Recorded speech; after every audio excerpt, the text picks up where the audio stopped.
കർത്താവേ, നിന്റെ ഉന്നതമായ നാമത്തിന് സ്തോത്രം ചെയ്യാം. കർത്താവേ, നിന്റെ വിശുദ്ധ പൗരോഹിത്യത്തെ മഹത്വപ്പെടുത്തണം.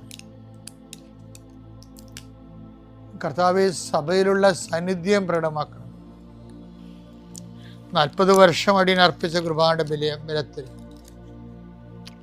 ഇന്ന് അങ്ങയുടെ മക്കളെ പ്രാർത്ഥന കൂടുന്ന എല്ലാ മക്കൾക്ക് വേണ്ടി പ്രാർത്ഥിക്കുകയാണ്.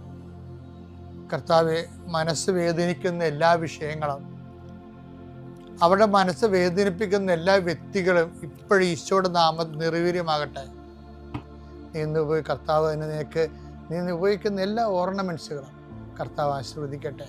നീ എവിടെയെല്ലാം പോകുന്നു, ആരോടെല്ലാം സംസാരിക്കുന്നു, ഇതെല്ലാം സ്ഥലങ്ങളിലേക്ക് പോകുന്നു, ഏതെല്ലാം വാഹനങ്ങൾ ഉപയോഗിക്കുന്നു, ഇതെല്ലാം വാഹനങ്ങൾ പൊതുവായാലും സ്വന്തമായാലും എല്ലാം നീ അനുഗത്തോടെ സുരക്ഷിതമായി തിരിച്ചു വരുന്നവരെ നിൻ്റെ യാത്രയെ ഞാൻ ആശീർവദിക്കുന്നു.